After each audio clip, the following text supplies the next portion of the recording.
Hello and welcome. So April का current affairs का part 1 हमने ऑलरेडी वीडियो के थ्रू कवर कर लिया था।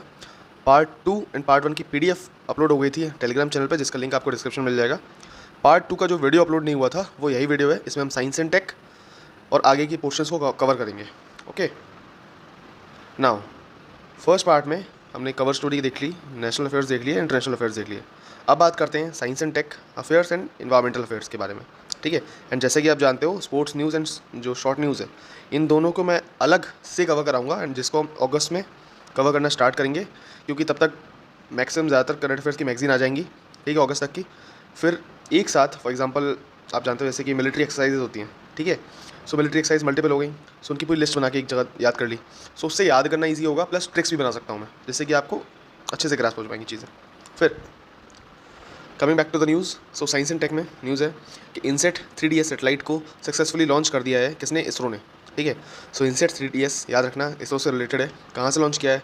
सतीश धवन स्पेस सेंटर, श्रीहरिकोटा, आंध्र प्रदेश से। और ये थर्ड जनरेशन मेट्रोलॉजिकल सेटेलाइट है। मेट्रोलॉजिकल सेटेलाइट का काम क्या होगा? ये अर्थ के सरफेस को मॉनिटर करेगी और ओशनिक ऑब्जर्वेशंस को एज अ डेटा कलेक्ट करेगी, ताकि कुछ कुछ चीज़ों को अच्छे से इंपॉर्टेंस के साथ प्रोवाइड किया जा सके, जैसे कि डेटा कलेक्शन होगा।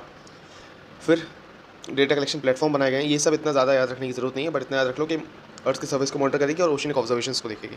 ठीक है, इसमें जैसे कि आप जानते हो इस बार आरओ के पेपर में चंद्रयान से रिलेटेड पेलोड्स पूछ लिए थे। अब चंद्रयान ज़्यादा फेमस है, बट फिर भी एक बार एटलीस्ट पेलोड्स को ध्यान से देख लो। सो आप देखोगे 6 चैनल इमेजर हैं, 19 चैनल साउंडर हैं। इसके अलावा डेटा रिले ट्रांसपॉन्डर दिया गया है and satellite aided search and rescue transponder है। सो ऐसे याद रख लो, एक चैनल है और एक ट्रांसपॉन्डर है।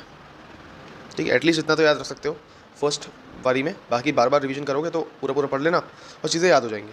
ओके, नाउ इसके अलावा केरला के तिरुवनंतपुरम में एक स्कूल है, वहाँ पर AI टीचर को इंट्रोड्यूस किया गया। उसका नाम क्या है? IRIS, IRIS। ओके, वो IRIS है वो जो बिल्ड कैसे किया गया? अटल थिंकर लैब्स के अंडर बिल्ड किया गया। अटल थिंकर लैब्स जो भी हैं, अटल लैब्स, वो नीति आयोग का एक प्रोजेक्ट था 2021 का, to boost students extra curricular activities in school. Okay, now second rocket launch port of ISRO, इसकी बात करते हैं। So second rocket launch port of ISRO, so कहाँ पर हुआ? कुलशेखरपट्टनम। ठीक है, कहाँ पर है? ये तमिलनाडु में है। कौन सी डिस्ट्रिक्ट है? टूथीकोडी डिस्ट्रिक्ट। याद रख लेना, क्योंकि नया लॉन्च पोर्ट बनाया गया है, इसलिए लॉन्च पोर्ट क्या है? जैसे श्रीहरिकोटा है, वो भी एक लॉन्च पोर्ट है, वहाँ से रॉकेट्स को लॉन्च किया जाता है आउटर स्पेस के लिए। सिमिलरली ये एक नया लॉन्च पोर्ट है, कहाँ पर? कुलशेखरपट्टनम, टूथीकोडी डिस्ट्रिक्ट, तमिलनाडु में। ठीक है, लोकेशन वाइज देखें तो आंध्र प्रदेश है ये रहा श्रीहरिकोटा, एंड ये तमिलनाडु हमारे नीचे आ रहा है। सो ये पर नीचे है कुलशेखरपट्टनम, टूटीकोरन में। ओके, टूटीकोरन के पास। एंड इसरो के अभी हाल में चेयरमैन कौन है? एस सोमनाथ, आप जानते होंगे। फिर जो चीज़ लॉन्च की गई है, जो रॉकेट लॉन्च किया गया है, उसका नाम है RH-200, यानी रोहिणी साउंडिंग रॉकेट RS-200। ठीक है, याद रखना। अब need for new launch port हो गया, या फिर वाई इसरो का लॉन्च पोर्ट इतना तमिलनाडु में लोकेटेड क्यों है, इसकी जोग्राफिकल जो वैल्यूज़ है, कंडीशंस है, वो इतनी ऐसी क्या है, ये सब आपके मेंस में ज़रूरी होता है। ठीक है, एंड जैसे कि आप जानते हो मैं करंट अफेयर्स करा रहा हूँ, वो सोनली प्रीलिम्स के पर्सपेक्टिव से है। सो मेंस के लिए अगर आपको देखना है तो स्पेस वाला जो हमारा आता है ना साइंस एंड टेक में, उसको आप यहाँ से देख सकते हो, नोट्स बना सकते हो। फिर कोलकाता में इंडिया का पहला अंडर वाटर मेट्रो ऑपरेट किया गया। ठीक है, नरेंद्र मोदी जी ने इसे फ्लैग ऑफ किया था मार्च में। ठीक है, हमने इसे आई दृष्टि वाली मैगजीन के करंट अफेयर्स में भी देखा था। इसके अलावा सो कोलकाता मेट्रो इंडिया का फर्स्ट मेट्रो सिस्टम है and 5th in the Asia. ठीक है, मतलब इंडिया में बनने वाली पहली मेट्रो कहाँ पर है? दिल्ली में ना, कोलकाता में। Yes, okay. सो अगला न्यूज़ जो है वो very short range air defence system किसने बनाया है? सो DRDO और RCI ने मिलकर बनाया है। ठीक है, DRDO और RCI। सो पहले हम वेरी शॉर्ट रेंज इस जो एयर डिफेंस सिस्टम है उसके बारे में बात कर लेते हैं। पहली बात, ये man portable air defence system है। इट्स मतलब जैसे कि मैन पोर्टेबल से मतलब क्या है? अ सिंपल आर्मी ऑफिसर और a man will operate this. ठीक है, ऐसा नहीं है इसे बहुत टैंक्स की आवश्यकता है, रडार्स की आवश्यकता है, नहीं, सिंपल एक मैन ऑपरेट करेंगे। ठीक है, किसने बनाया है? सो रिसर्च सेंटर इमारत RCI इसके साथ कोलैब किया है DRDO के साथ। ठीक है, देखो एक कहानी सुनो, एक छोटा भाई है और एक बड़ा भाई है। ठीक है, बड़ा भाई कोई भी काम करेगा तो अकेले कर लेगा, यस। छोटे भाई को थोड़ी आवश्यकता रहेगी बड़े भाई की। ठीक है, ऐसे ही छोटा भाई यहाँ पर कौन है? RCI, एक ज़्यादा बड़ी ऑर्गेनाइजेशन नहीं है, बट DRDO कंपेरेटिवली बहुत बड़ी ऑर्गेनाइजेशन है। ठीक है, आई एम सेइंग कंपेरेटिवली। ठीक है, सो अगर RCI कुछ ना कुछ काम करता है तो वो कोलैबोरेशन के साथ काम कर रहा है DRDO के, पर DRDO कर रहा है तो वो क्या RCI के साथ कोलैब करेगा? चांस नहीं है। ऐसे ही बस याद रख लो, इन्फॉर्मेशन याद कराने की थी कि RCI ने कोलैब किया DRDO के साथ, अब याद रहेगा। ओके, एंड DRDO की बात करते हैं, it's research and development for defence के लिए इसका एम है, सब कुछ है। And defence research and development organisation इसका फुल फॉर्म है, department of defence research, ministry of defence के अंडर आता है। Ministry of science and tech के अंदर नहीं आता, याद रखना, कॉमन मिस्टेक है, मिनिस्ट्री ऑफ डिफेंस के अंदर आता है। फिर न्यू दिल्ली हेडक्वार्टर है, 1958 में ही फॉर्म हुआ था। Indian national young academy of science, कहाँ पर इसका मीटिंग हुआ? न्यू दिल्ली में, ठीक है। अब ये है क्या न्यास? It's only recognised academy of young scientist in India, जो 2014 में इस्टेब्लिश की गई थी to promote science education and networking among young scientist. Okay, simple. अब introducing the next generation of Claude. Claude क्या है बेसिकली? देखो, आप जानते हो AI होते हैं, ठीक है। AI में स्टार्टअप्स होते हैं अलग अलग। स्टार्टअप कौन सा है? एंथ्रोपिक एक स्टार्टअप है, ठीक है। फिर से बोल रहा हूँ, आर्टिफिशियल इंटेलिजेंस में डिफरेंट स्टार्टअप्स आ रहे हैं। एक स्टार्टअप इनमें से कौन सा है? एंथ्रोपिक, ठीक है। एंथ्रोपिक का एक AI मॉडल है जिसका नाम है क्लॉड, ठीक है। स्टार्टअप का नाम क्या है? एंथ्रोपिक, और उसका AI मॉडल का नाम क्या है? क्लॉड, ठीक है। ओके, अब इसमें अलग अलग वेराइटीज़ हैं। Claude 3 haiku, Claude 3 sonnet and Claude 3 opus, ठीक है। सो डेवलप किसने किया? एंथ्रोपिक ने। And is capable of handling text, voice, messages and documents, ठीक है। AI चैटबॉट है, बस इतना याद रखना है। सो क्लॉड क्या है? कल को पूछता है। बेसिकली AI मॉडल है, किसके द्वारा? एंथ्रोपिक के द्वारा, इतना याद होना चाहिए, ठीक है। India's first indigenous hydrogen fuel cell ferry, ठीक है। So basically hydrogen fuel cell ferry मतलब ये हरित नौका इनिशिएटिव के अंदर ये फ्यूल सेल फेरी बनाई गई है। फेरी मतलब बोट एक तरफ से मान सकते हो आप। सो हाइड्रोजन से चलने वाली, हाइड्रोजन फ्यूल सेल से ऑपरेट होने वाली बोट है। कौन से इनिशिएटिव के अंडर? हरित नौका इनिशिएटिव, नौका मतलब नाव, ठीक है। हरित नौका इनिशिएटिव के अंडर। और ये कहाँ पर फ्लैग ऑफ की गई थी? मोदी जी द्वारा, तूथुकुडी डिस्ट्रिक्ट, तमिलनाडु, ठीक है। कहाँ पर ये बिल्ट हुआ है? सो कोचिन के शिपयार्ड में बिल्ट किया गया था, ठीक है। बस इतना याद रखना है, S for prelims. Now amendment to the surrogacy rules, ठीक है। तो सरोगेसी रूल्स में कुछ अमेंडमेंट हुए हैं, ठीक है। To allow the couples to use donor eggs और डोनर स्पर्म्स फॉर सरोगेसी, ठीक है क्या? District medical board certifies that either the husband or the wife constituting the intending couple suffers from medical condition necessitating the use of donor gamete, then surrogacy using donor gamete is allowed, ठीक है। देखो, मार्च के current affairs में मैंने surrogacy पढ़ाया था, एक बार फिर से रिफ्रेश कर देता हूँ ताकि आपको ध्यान रहे। जस्ट सपोज करो देयर इज़ अ पर्सन जिसका स्पर्म काउंट कम है, एक ऑब्वियस रीजन ले लेते हैं। होता क्या है फिर? ये टेस्ट ट्यूब है, इस टेस्ट ट्यूब के अंदर हमने फीमेल सेक्स हार्मोन, ठीक है, plus male sperm cell, okay, male sperm cell and female cell, इन दोनों को हमने मिक्स किया। कहाँ पर? एक टेस्ट ट्यूब में। टेस्ट ट्यूब में मिक्स हुआ है, ये इंपॉर्टेंट है, ठीक है। यानी कि आउट ऑफ ह्यूमन बॉडी ये मिक्स होगा इन द लैब, ओके। अभी मिक्स हुआ, बट इसमें कंडीशन क्या थी? जो मिक्स होने के बाद में ये गैमेट बनेगा, ठीक है, उसके एक कंडीशन है, वो ये कंडीशन है कि जस्ट सपोज करो ये जो डोनर थी, ठीक है, इसका फीमेल जो सेल्स थे वो मदर के थे, ठीक है। But for some other reasons कि मदर जो है वो प्रेगनेंसी को कंज्यूम नहीं कर सकती, वो नहीं हो सकते pregnant. So what will happen? They will hire another women, ठीक है, जिसके सर्विक्स में दे विल इम्प्लांट दिस, ठीक है, एम्ब्रियो गैमेट। वो बाद में जाके उस ह्यूमन बॉडी के अंदर, उस अदर ह्यूमन बॉडी के अंदर वो ऑपरेट होगा। सो होता क्या है? सिंपल है, आपने क्या करा, आपने सेल्स लिए, ये मदर के, ये फादर के, इनको मिक्स किया। कहाँ पर? इन द लैब, ठीक है, लैब में मिक्स किया। लैब में मिक्स करने के बाद आपने क्या करा, अदर ह्यूमन बॉडी ली एंड उसमें इम्प्लांट कर दिया। सो दैट रीज़न ये है कि ये वाली जो मदर वाला जो है, ये मदर ये प्रेगनेंसी को आगे कंटिन्यू नहीं रख पाएंगी because of any physical reasons, ठीक है। So this women will allow. इसी में कुछ अमेंडमेंट किए गए हैं, उसको हम देखते हैं।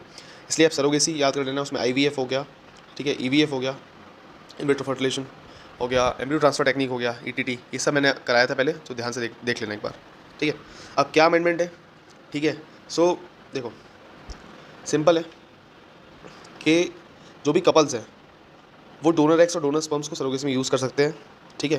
पहले डोनर गैमेट्स का यूज़ बैंड था, ठीक है, अब अलाउड है, सिंपल। इससे ज़्यादा कुछ भी एक्स्ट्रा पढ़ने की ज़रूरत नहीं है इसमें, ठीक है। IBCA, so international big cat alliance. IBCA 96 countries हैं इसमें, ठीक है, इंटरनेशनल बिग कैट अलायंस में। एंड म्यूचुअल कोऑपरेशन से साथ आए हैं क्या, ताकि हम 7 बिग कैट्स को कंजर्व कर सकें, ओके। नाउ इसका हेडक्वार्टर कहाँ बनाया जाएगा? इंडिया में बनाया जाएगा। अभी लोकेशन छोड़ो, आई नहीं है अभी, बट हेडक्वार्टर कहाँ है, इंडिया में बनाया जाएगा। वाई सो, क्योंकि इंडिया ने ही इसे प्रपोज किया था, मोदी जी ने इसे प्रपोज किया था लास्ट ईयर, ठीक है। Okay, now 50 years for the India project tiger. On April 9, 2023 Modi ji ने इसे प्रपोज किया था to the launch of international big cat alliance aiming at securing the future of big cats and landscape they thrive. Okay, अब जो 7 big cats हैं उसमें कौन कौन सी आती हैं, tiger, lion, leopard, snow leopard, puma, jaguar, cheetah. 2-3 बार पढ़ो, tiger, lion, leopard, snow leopard, puma, jaguar, cheetah, याद हो जाएगा, ठीक है। ये 7 बिग कैट्स हैं, ठीक है। एंड उसमें से 5 बिग कैट्स हैं वो इंडिया में आती हैं, कौन कौन सी, tiger, lion, leopard, snow leopard and cheetah. Cheetah पहले नहीं आता था, एक्सटेंट हो गया था, अब आता है, ठीक है। जैगुआर इंडिया में नहीं आता, प्यूमा इंडिया में नहीं आता, याद रखना, ओके। फिर इंडिया का first national dolphin research centre कहाँ खोला जा रहा है, सो पटना, बिहार में, ठीक है। वहीं हम डॉल्फिन्स की बात करते हैं, सो डॉल्फिन्स को, गंगेटिक रिवर डॉल्फिन्स को नेशनल एक्वेटिक एनिमल डिक्लेयर कर दिया था 2009 में, ठीक है। EPYQ याद रखना। फिर गंगेश डॉल्फिन जो है वो ऑफिशियली कब डिस्कवर हुई थी, वो 1801 में डिस्कवर हुए थे। एंड इनका जो पूरा रीजन है वो कौन सा है, गंगा, ब्रह्मपुत्र, मेघना and Karnaphuli Sangu river system है, उस पूरे में ऑपरेट करती हैं, वहीं पर तैरती हैं, वहीं पर उनका हैबिटेट है। फिर नेपाल, इंडिया एंड बांग्लादेश, ठीक है। एक क्वेश्चन जो मेरे दिमाग में आ रहा है वो ये बताओ, डॉल्फिन्स जो है गंगेटिक रिवर डॉल्फिन्स, ठीक है, ये क्या, कौन सी स्पीशी है, की स्टोन स्पीशी है, इंडिकेटर स्पीशी है, ठीक है, और अम्ब्रेला स्पीशी है। ये तीनों आंसर मुझे बताओ, इनमें से कौन सी स्पीशी है, ये ऑप्शन ए, ये बी, ये सी। सो आपके आंसर मुझे कमेंट सेक्शन बताओ, ए, बी, सी, जो भी है आपका आंसर, ठीक है। नाउ फिर इन डॉल्फिन्स की बात करते हैं, शेड्यूल 1 और वाइल्ड लाइफ प्रोटेक्शन एक्ट 1972 के अंदर आती हैं, तो शेड्यूल 1 याद रखना, ठीक है। इंडिया का first city specific zero carbon building action plan क्या है, सो ये नागपुर में स्टार्ट हुआ है, अब है क्या ये, सो देख लो। एक रोड मैप तैयार किया जाएगा, ठीक है, जो इंक्लूड करेगा एक्शंस ताकि आप ग्रीन हाउस गैस को रिड्यूस कर सको, उसके एमिशंस को रिड्यूस कर सको in the context of choice of building materials. जो बिल्डिंग मटेरियल्स आप यूज़ करोगे बिल्डिंग्स में, सीमेंट हो गया, रेत हो गया, वो इस तरीके से चूज़ करने हैं कि उसमें बहुत ही कार्बन एमिशन जो हो वो बहुत कम हो, ग्रीन हाउस गैस एमिशन जो होती है वो बहुत कम होना चाहिए, ठीक है। How buildings are designed, built, manage and deconstructed, ठीक है। इस सब में हमें ये बात ध्यान रखनी है कि जो कार्बन एमिशन या फिर ग्रीन हाउस गैस एमिशन है वो बहुत कम होना चाहिए, ठीक है। Living animal species reporting and registration rules 2024, ये क्या है, यूनियन मिनिस्ट्री ऑफ एनवायरनमेंट ने रूल्स निकाले हैं, बेसिकली क्या है पूरा मामला समझते हैं। सो वाइल्ड लाइफ प्रोटेक्शन एक्ट 1972 के अंदर it provides a legal framework for the protection of various species of wild animals, ठीक है, management of the habitat and also for the regulation and control of trade in the products derived from various parts of wild animals. है क्या, wild life protection act 1972 जो था, ठीक है, उसमें एक लीगल फ्रेमवर्क प्रोवाइड कराया इन्होंने, क्या, जो भी स्पीशी हैं उनको प्रोटेक्ट करना, उनको मैनेज करना, उनका हैबिटेट, और फिर साथ ही साथ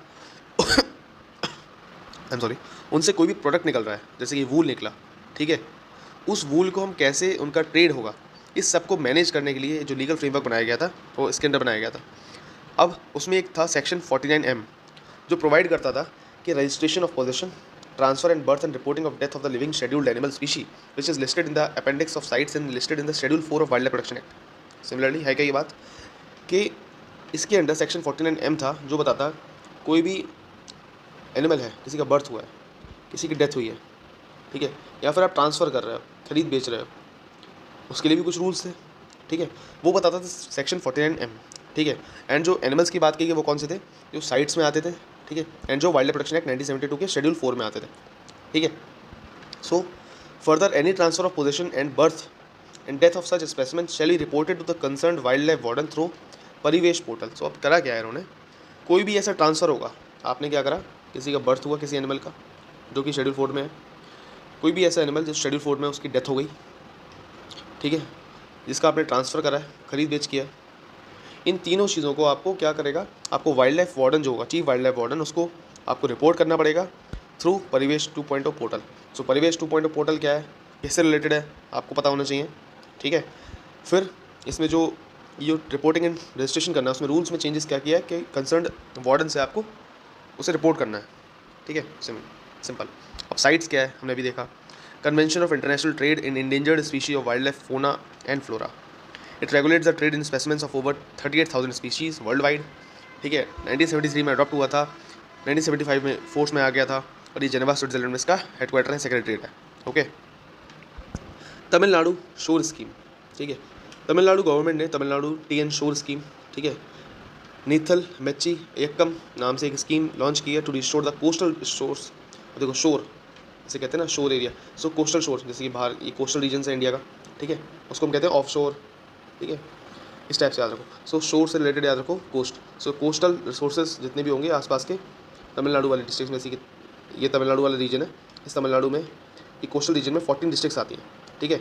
इन 14 डिस्ट्रिक्ट से रिलेटेड ओशन आता है, ठीक है, कोस्ट पे तो ओशन भी होगा। इस ओशन में कौन कौन से रिसोर्सेज हैं कोस्ट पर, उसको ध्यान से रिस्टोर करना है, simple. The enhancement of coastal biodiversity, coastal protection करना है, लाइवलीहुड को इंप्रूव करना है, coastal communities and pollution control करना है, साथ ही साथ ब्लू इकोनॉमी को पोटेंशियली कैपिटलाइज करना है, मैंग्रोव्स हैं तो उसे कंजर्व करना है, कोरल रीफ है तो उन्हें रिवाइव करना है। कहाँ पर? Kariyachalli island in the gulf of Mannar will be undertaken. अब बेसिकली करियाचली आइलैंड है कहाँ, समझ लो, ठीक है, ओके।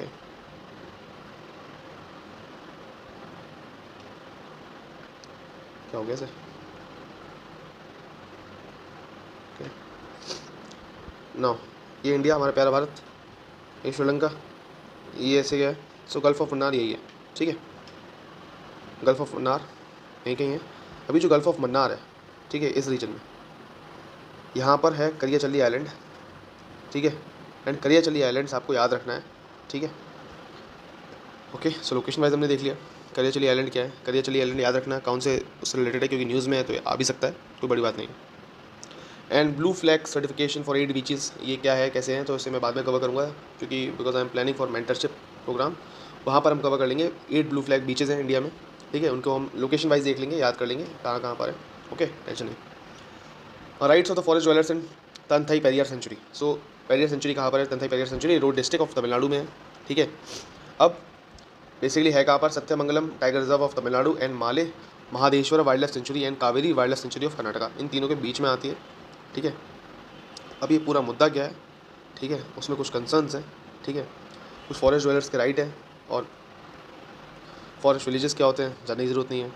फिर rights of the new sanctuary जानने की ज़रूरत नहीं है, लोकेशन याद रखनी थी, देख ली कहाँ पर है, उससे रिलेटेड कुछ सत्यमंगलम टाइगर रिजर्व आपको पता लग गया, माले महेश्वर वाइल्ड लाइफ सेंचुरी आपको सुन लिया, and Kaveri wildlife century आपने सुन लिया, बस सुन लिए हो तो लोकेशन याद रखना, साउथ में कौन सा स्टेट है, ठीक है। Wildlife protection act provide क्या करता है? Sanctuaries and national park are notified under wildlife protection act 1972, and जो पीपल है inside the sanctuaries will continue to enjoy all the rights unless prohibited but they do not enjoy the national park. मतलब क्या है, जो wild life sanctuaries होती हैं उसमें आपको सारे राइट्स मिलते हैं जो पीपल्स को, बट नेशनल पार्क थोड़ा ज़्यादा स्ट्रिक्टर वर्जन है, ठीक है। क्यों है? जब मेंटरशिप प्रोग्राम हम कवर करेंगे उसमें इन्वायरमेंट मैं करवाऊंगा अभी नेक्स्ट वीक, ऐसा कुछ प्लान है मेरा, उसमें हम आगे बात करेंगे, बट वहीं पर हम एक्सप्लेन कर लेंगे इस चीज़ को कि ऐसा क्यों है, ठीक है, okay. Now sustainable and inclusive development of natural rubber sector scheme to promote the sustainable and inclusive development of natural rubber sector in India. Basically अगर पूछता है सिड NRS स्कीम जो भी है वो किससे रिलेटेड है, सो नेचुरल रबर्स को प्रमोट करना और सस्टेनेबली उसे इंप्रूव करना, ठीक है, इसके लिए है। सो याद रखना, R for rubber, S for sustainable, D for development, बात खत्म। Tirupati recognised for waste management leadership. So ministry of housing and urban affairs highlighted the Tirupati municipal council of Andhra Pradesh. Andhra Pradesh के कौन सी? चित्तूर डिस्ट्रिक्ट में आती है। तिरुपति मतलब तिरुपति बालाजी वाले, आपने सुना होगा तिरुपति बालाजी, ठीक है, आंध्र प्रदेश में है, चित्तूर डिस्ट्रिक्ट में। सो क्लीनेस्ट सिटीज़ के रूप में 8th स्पॉट मिला था with population over 1 lakh in the Swachh Survekshan 2023 rankings. State of world's migratory species, ये लॉन्च किया गया था CMS now by United Nation environment program world conservation monitoring centre, ठीक है। आप देखो अक्टूबर 27 तक बहुत सारी रिपोर्ट्स आने वाली हैं। आप सब कुछ सुनना पढ़ने बैठोगे कि मान लो ये एक रैंडम रिपोर्ट आई है तो उसकी सारी हाईलाइट्स पढ़ने बैठ जाओगे, ठीक है। कुछ इंपॉर्टेंट चीज़ें हैं उसको देखेंगे, ठीक है, बिकॉज और भी बहुत सारी इंपॉर्टेंट रिपोर्ट्स होती हैं, वर्ल्ड बैंक की हो गई, यूनाइटेड नेशन की हो गई, जो कि हमारे और काम की होती है, ठीक है, जो कि PYQs में अक्सर पूछता रहता है। नाउ अब CMS क्या है? Convention on the conservation of migratory species and wild animals, एक एनवायरमेंटल ट्रीटी है यूनाइटेड नेशंस की, ठीक है, provides a global platform for the conservation and sustainable use of migratory animals and habitat.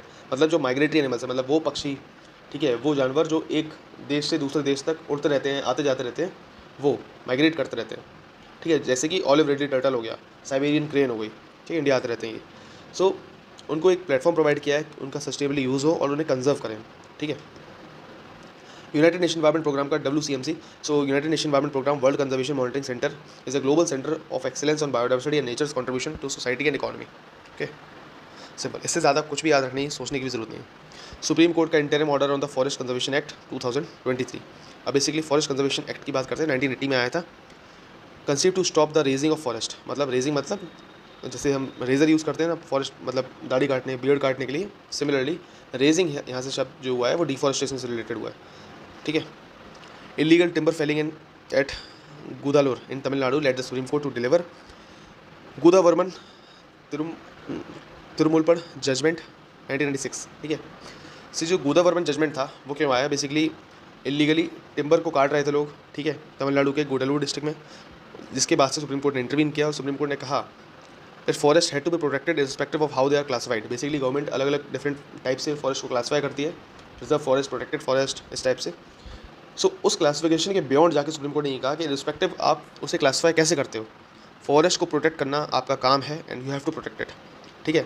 इससे concept आया deemed forest का या फिर फॉरेस्ट लाइक ट्रैक्स का, that warrant actually officially classified as such in the government or revenue records but look like them. मतलब जैसे कि आप सड़क पे चलते हो तो आसपास पेड़ वेड़ देखते हो, ठीक है, अब वो फॉरेस्ट नहीं है एक तरीके से। ठीक है, पहले क्या था, वो फॉरेस्ट नहीं है। जैसे आपने सड़क है, ये बीच में डिवाइडर है, ठीक है, तो साइड आप देखते हो इस तरफ ट्री है, इस तरफ ट्री है, बीच में भी डिवाइडर पे पौधे वौधे लगा रखे हैं। ये जो चीज़ है ना, बेसिकली पौधे वौधे लगाना है, इसको एक कंसेप्ट कहते हैं ग्रीन मफलर। ठीक है, इसको ध्यान से रखना है याद। ग्रीन मफलर क्या है, ग्रीन मफलर, ग्रीन मफलर। ठीक है, जैसे ये डिवाइडर है हमारा, ठीक है, इस डिवाइडर पे हमने क्या लगा रखे हैं, पौधे, ठीक है, उसे ग्रीन मफलर कहते हैं। बेसिकली ग्रीन मफलर ही क्यों, बिकॉज ये कहीं ना कहीं साउंड पॉल्यूशंस को कम करने के ज़्यादा काम आता है। अगर क्वेश्चन है, आपके क्वेश्चन में कहता है कि ये ग्रीन हाउस गैस को कम करने के लिए यूज़ होते हैं, दूसरा कहता है ये साउंड पॉल्यूशन को कम करने के लिए यूज़ होते हैं, या फिर ग्रीन हाउस गैस की आप एयर पॉल्यूशन कह सकते हो। ठीक है, सो इन दोनों में बेटर आंसर कौन सा है, साउंड पॉल्यूशन। ठीक है, क्योंकि ट्रैफिक होता है रोड में, ट्रैफिक को नॉइज़ को कम करने के लिए ग्रीन मफलर्स का हम यूज़ करते हैं, यानी कि साइड में जो पौधे लगाए जाते हैं उनका यूज़ करते हैं। सो कहने का मतलब ये है, जो डीम फॉरेस्ट है, ये कॉन्सेप्ट भी यहीं से आया कि जो सड़क के आसपास के जो पौधे लगे हैं, ठीक है, अब मान लो वो फॉरेस्ट तो है नहीं, गवर्नमेंट ने नोटिफाई नहीं करा है, तो कोई भी आए काट के चले जाए, ऐसा होता है क्या, नहीं होता है। सो सिमिलरली इसी वजह से ये कॉन्सेप्ट आया डीम फॉरेस्ट कि वो एक्चुअली क्लासिफाइड रिकॉर्ड्स में फॉरेस्ट तो नहीं है, बट उसको प्रोटेक्ट करना गवर्नमेंट का काम है, मेरा और आपका काम है। ओके, वो सिंपल। इसका इम्पैक्ट क्या होगा, सुप्रीम कोर्ट के ऑर्डर का अमेंडमेंट डील क्या है, वो इंपॉर्टेंट हमारे हिसाब से नहीं है। ठीक है, so that's it for this short news, sport news हम बाद में कवर करेंगे एक साथ। ओके, इसकी टेंशन नहीं है। बस एक बात बतानी थी कि mentorship program I am planning, ठीक है, और जल्दी उसके बारे में मैं टेलीग्राम पे भी एक पोल, ओपिनियन पोल करवाऊँगा। ठीक है, और डिटेल वीडियो में बात करेंगे किस तरीके से। एक ही बात बोलूँगा कि सितंबर, अगर इफ़ यू विल ज्वाइन तो सितंबर तक सब कुछ कवर हो जाएगा, सिलेबस सारा कवर हो जाएगा, दैट्स माई गारंटी। ठीक है, एंड सितंबर तक सिलेबस कवर होने से मतलब क्या है, विद टेस्ट सीरीज़ जो कि मैं प्रोवाइड करूँगा आपको, खुद खरीदूँगा तो वो आपको दूंगा। ठीक है, बड़ी बड़ी कोचिंग से दृष्टि की मैं दूंगा आपको खुद से, फिर विद मटेरियल नहीं है तो वो दिया जाएगा, एंड विद प्रॉपर गाइडेंस। मतलब अगर इस किताब में मान लो ये इन्वायरमेंट की बुक है, इस इन्वायरमेंट की बुक में आपको ये पैराग्राफ पढ़ना है, तो क्या ये पैराग्राफ इंपॉर्टेंट है या नहीं है, ये इसमें से भी किस तरीके से पढ़ना है, क्या आपको चाहिए, जैसे कि हम करंट अफेयर की मैगजीन पढ़ना है, उस तरीके से एक एक चीज़ में वो हम करेंगे। बट उसमें डिटेल में भी काम चल रहा है, सोच रहा हूँ 1-2 हफ्ते से मेरे प्लान चल रहे हैं, आगे बात करते हैं।